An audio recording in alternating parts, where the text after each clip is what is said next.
जय श्री कृष्ण। आज हम दुर्गा सप्तशती का थोड़ा प्राथमिक अध्ययन करेंगे। दुर्गा सप्तशती जो नवरात्र में हर कोई पारायण करता है और हर कोई उसका जाप और मंत्र जाप करता है, लेकिन उसका रहस्य क्या है, उसका अर्थ क्या है, उससे हम साधारणतः अवगत नहीं होते।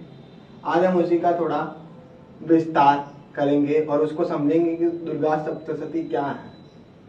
तो जैसा कि हम जानते हैं कि दुर्गा सप्तशती एक ब्रह्मांड व्यापी सनातन दर्शन है, सनातन रहस्य है। दुर्गा सप्तशती जो मार्कंडेय पुराण के अंतर्गत आता है, मार्कंडेय पुराण के अंतर्गत जिसका अंश है। और उसी भांति दुर्गा सप्तशती की भांति एक और ग्रंथ हमारे पास उपलब्ध होता है जिसका नाम है श्रीमद् भगवत गीता। सप्त माने 7, सती माने 100। ये सामान्य अर्थ है, उसका विस्तार से अर्थ, उसका जो अंतर्निहित सत्य है वो अभी हम जानते हैं उसको, कि सप्त माने 7 और सती माने 100। तो दोनों का जो योग हुआ, अगर उसको गुना करके उसका योग किया जाए तो कितना हुआ? 700। तो 700 श्लोकों वाला जो ग्रंथ है उसको सप्तशती कहा जाता है। वैसे ही श्रीमद् भगवत गीता भी 700 श्लोकों की है। लेकिन ये जो है, जिस प्रकार दुर्गा सप्तशती मार्कंडेय पुराण के अंतर्गत है, वैसे ही श्रीमद् भगवत गीता महाभारत ग्रंथ के अंतर्गत है।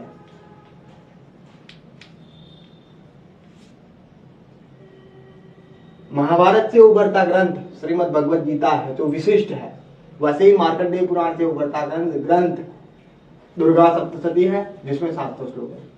अब इन दोनों को संकलन करने वाले जो है वो कौन है? संकलन करता कौन है? भगवान वेदव्यास। अतः जब तक हम भगवान वेदव्यास को नहीं जानेंगे तब तक हम उसके इनमें से कोई भी ग्रंथ को जान नहीं पाएंगे। वेद शब्द का अर्थ जैसे होता है, वेद शब्द का अर्थ होता है ज्ञान। वेद शब्द का अर्थ क्या होता है? ज्ञान। और व्यास शब्द का अर्थ है सीमा। व्यास शब्द का अर्थ है सीमा। तो वेदव्यास कौन है? जिसने ज्ञान की सीमा को अपने अंदर समाहित कर दिया, जो स्वयं ज्ञान की सीमा बन गया और स्वयं में सभी ज्ञान विज्ञान को अपने में धारण कर लिया, वो है वेदव्यास। कि जो स्वयं ज्ञान की सीमा बन गया वो है वेदव्यास, जिससे बाहर और कुछ ज्ञान शेष नहीं है। इसलिए भगवान वेदव्यास की स्तुति करते हुए हम गाते हैं, नमोस्तुते व्यास विशाल बुद्धे। अर्थात ज्ञान को अपने में समाहित करने वाले, सीमांकित करने वाले, अपने में समाहित करने वाले, जिससे और कोई ज्ञान शेष नहीं है, जो स्वयं ज्ञान मूर्ति बन चुका है, ज्ञान का स्वरूप बन गया, ज्ञान मूर्ति बन गया, वो है भगवान वेदव्यास। और वेद का अर्थ हम जैसे कि हम जानते हैं कि 4 वेद है, तो उनका जो व्यासमान एक अर्थ वो विस्तार भी होता है, तो उनके ही विस्तार के रूप में सभी ग्रंथों को दर्शाया गया है। तो दुर्गा सप्तशती जो है वो वेदों से संबंध रखती है। गीता भी श्रीमद् भगवत वेदों भी संबंध रखती है। कैसे? दुर्गा सप्तशती जो है वो 700 श्लोकों की है, गीता भी 700 श्लोकों की उसका। और गीता को जैसे हमने जाना कि संपूर्ण वेदों का पुनर्अवतरण बताया गया है। श्रीमद् भगवत गीता क्या है? संपूर्ण वेदों का पुनर्अवतरण। यानी कि जब सभी ज्ञान विज्ञान को, वेदों को जब पुनर्प्रकट किया गया, पुनर्अवतार के रूप में दर्शाया गया, तो वो है श्रीमद् भगवत गीता। अर्थात श्रीमद् भगवत गीता में सभी वेदों का सार रूप में उसका अर्थ जो है तत्व के रूप में निहित है। उसी बात ही दुर्गा सप्तशती का भी वैसा ही है। अब सप्तशती संबंध वेदों से जुड़ा हुआ है, क्योंकि वेदव्यास इनके करता है, वेदव्यास इनके संकलन करता है। और वेदों को जानने के लिए हमें दुर्गा सप्तशती जो है वो एक सूक्ष्म स्वरूप है जिसको हम जान सकते हैं। सबसे पहले हम दुर्गा शब्द के अर्थ को जानते हैं। दुर्गा शब्द का अर्थ क्या है? दुर्गा शब्द का अर्थ होता है जो दुर्गम हो, अर्थात जहां पे जाना दुष्कर हो, जहां पे जाना दुष्कर हो अर्थात सहज न हो, कठिनता से प्राप्त होने वाले मार्ग को कहते हैं दुर्ग या फिर दुर्गा। तो हमारे जीवन में, हमारे अंतर्निहित जीवन में दुर्गा क्या है? हमारे अंतर्निहित जीवन में दुर्गा अर्थात हमारे अंतर की राह। क्योंकि हम सब जानते हैं कि आज अमेरिका जाना आसान है, यूरोप जाना आसान है, लंदन जाना आसान है, ऑस्ट्रेलिया जाना भी आसान है, कुछ घंटों की फ्लाइट है और हम वहां पहुंच जाते हैं। लेकिन सबसे दुर्गम, सबसे कठिनता से प्रवेश करने वाला जो मार्ग है वो क्या है? हमारे भीतर की राह। तो हमारे भीतर की राह को स्पष्ट करने वाला जो राह है, जो तत्व है, उसी को दुर्गा कहा गया है वैदिक मनीषियों ने, कि भीतर की राह दुर्गा है। इसलिए जो दुर्गम है, जिसको कठिनता से तय किया जाए, उस वन को, उस जंगल को भी वन दुर्गा कहा गया। वन दुर्गा च मातंगी मतंग मुनि पूजी जा। ये श्लोक भी हम सब नवरात्र में पढ़ते हैं कि उसी को दुर्गा। और फिर दुर्गा, दुर्गा आत्म स्वरूपिणी, जैसे दुर्गा माता का जो 32 नाम हम लेते हैं उसमें से एक स्वरूप है दुर्गा आत्म स्वरूपिणी, यानी कि जो दुर्गम है, जिसको कठिनता से प्राप्त किया जाए, वो आत्म स्वरूप जो है दुर्गा, वही दुर्गम आत्म स्वरूप वही दुर्गा है। और वेदों की प्रत्येक ऋचा जो है, जैसे पुरुष और प्रकृति, यानी कि परमात्मा और प्रकृति को हम जाने तो वो क्या है? परमात्मा जो है वो सबको गतिमान रहकर स्वयं जो है उस गति के मध्य में स्थिर रहने वाले हैं। सबको चलायमान रखते हुए हर गति में जो स्थिर है वो परमात्मा है। और प्रकृति जो है, प्रकृति क्या है? प्रकृति गतिशील है, निरंतर गतिशील है। जैसे हम सामान्य रूप में जानते हैं कि परिवर्तन ही संसार का नियम है, तो गति जो है प्रकृति का स्वरूप है। वैसे ही वेदों की जो प्रत्येक ऋचा है उसको भी परमात्मा और प्रकृति के रूप में दर्शाएगा, कि वेदों की जो ऋचाएं है उसको परमात्मा का स्वरूप बताएगा। क्यों? क्योंकि वेदों की प्रत्येक ऋचा हर अर्थ में स्थिर रहती है, आत्मा की भांति, परमात्मा की भांति। जैसे बच्चा है तो वो बच्चा जन्म लेने के साथ ही उसके अंदर आत्मा जो है वो स्थिर है, और जैसे जैसे शरीर बढ़ता जाएगा वैसे ही शरीर की अवस्था जो है वो बदलती रहेगी, लेकिन उसके भीतर जो आत्म तत्व है, आत्म तत्व वैसा का वैसा ही रहेगा। परमात्मा तत्व को ही रित कहा गया है वेदों में, रित है। और प्रकृति को क्या कहा गया है? प्रकृति को कहा गया है सत्य। रित और सत्य। और इसीलिए हम इसके लिए ये सृष्टि के उद्गम में हम ऋग्वेद में ही उसका मंत्र जाप करते हैं कि ओम ऋतम च सत्यम। जो उद्गम का संध्या पूजन वगैरह में हम इस मंत्र का जाप करते हैं, ये पूरा मंत्र का।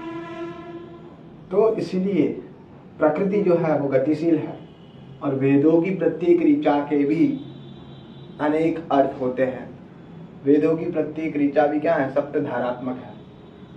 वेदों की प्रत्येक ऋचा है क्या? सप्तधारात्मक है वेदों की प्रत्येक ऋचा।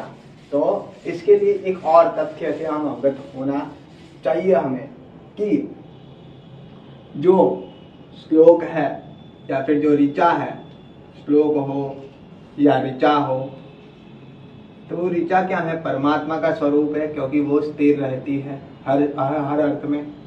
और जो उसका अर्थ होता है वो प्रकृति का द्योतक होता है। अर्थ जो है वो क्या होता? प्रकृति को दर्शाने वाली प्रकृति है, प्रकृति, क्योंकि वो निरंतर गतिशील रहने वाला अर्थ होता है।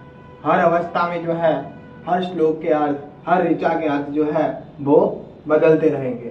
तो इसलिए अर्थ को जो है, और इसीलिए गोस्वामी तुलसीदास जी महाराज ने भी कहा कि वागर्थाविव संपृक्तो वागर्था प्रतिपत्ते जगतः पितरो वंदे पार्वती परमेश्वरो। कालिदास जी के श्लोक के अनुवाद करते हुए सरल भाषा में कहते हुए तुलसीदास जी महाराज कहते हैं कि गिरा आरथ तम जल बीच सम कयत भिन्न न भिन्न, अर्थात जैसे जल और उसका तरंग, वाणी और उसका अर्थ कहने में तो भिन्न है, लेकिन फिर भी वो एक है।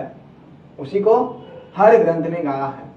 तो प्रकृति जो है वो अर्थ का द्योतक है और परमात्मा जो है वो श्लोक या ऋचा का द्योतक है। तो वेदों की ऋचाएं क्या है? वेदों की ऋचाएं परमात्मा का स्वरूप है, क्योंकि वो ऋत है, इसलिए ऋत से ही ऋग्वेद है कि ऋत का जिसमें संग्रह है, ऋग्वेद रूपी पात्र में ऋचाओं को, ऋत रूपी दही को बिलोया हुआ जो अमृत है उसको रखा गया, इसलिए उस पात्र का नाम ऋग्वेद कहा गया। तो उस ऋत को, परमात्मा को, ऋचा को जिसमें समाहित करने वाले वो परमात्मा है। और इसके अर्थ जो है वो सप्त धारात्मक बताए गए। कितने बताए गए? सप्त धारात्मक। तो 7 जो है वो 7 प्रकार की धारा है, सप्त धारात्मक। और प्रत्येक धारा, इसमें से प्रत्येक जो धारा है वो प्रत्येक धारा कैसी है? प्रकृति द्योतक है, प्रकृति को दर्शाने वाली। और प्रकृति का ही दूसरा नाम क्या है? सतरूपा। प्रकृति का ही दूसरा नाम है सतरूपा। प्रत्येक धारा जो है वो सतरूपा हुई। तो 7 धाराएं 100 रूप। सप्त धारा के 100 रूप क्या हो गया? सप्त सती। सप्त धारा के 100 रूप, वेदों की प्रत्येक ऋचा।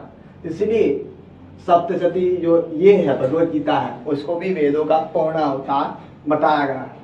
ये बहुत महत्वपूर्ण है कि सप्त माने 7 धारा, जो सप्त धारात्मक है। वेदों के प्रत्येक ऋचा के अर्थ जो है वो सप्त धारात्मक बताए गए हैं।